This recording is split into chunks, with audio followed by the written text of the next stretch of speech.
presented by Fast Music.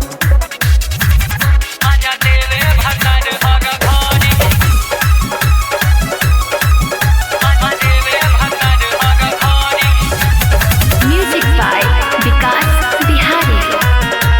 Mahalakshmi Recording Studio, Dumarsan.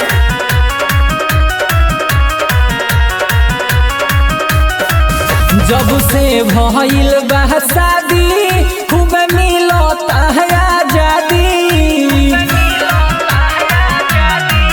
जब से भइल बा शादी खूब मिलता है आजादी। तो केहू इतना प्यार न करी मजा देवे भतर हर घरी कहे मनवा न हरी मजा देवे भतर हर घरी।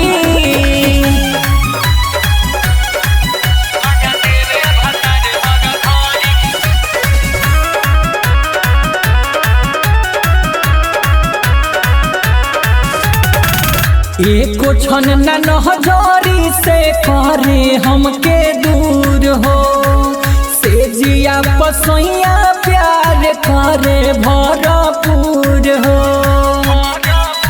अरे सच सुन तरी एको क्षण न नजरी से करे हमके दूर हो से जिया पसैया प्यार करे भरपूर हो। तो खूबे सोटे हमारा जरी मजा देवे भतर हर घरी कहे मनवा न हरी मजा देवे भतर हर घरी।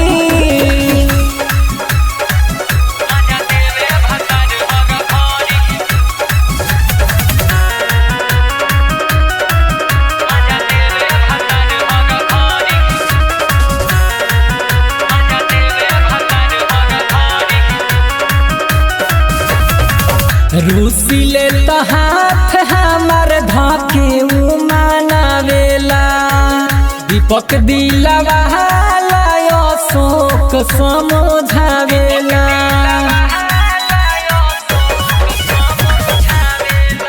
तो हाथ हमार धके मानावेला दीपक दिलवा विनोद समझावेला। तो शंकर सैनी चाहे गौरी मजा देवे भतर हर घरी कहे मनवा न हरी मजा देवे भतर हर घरी।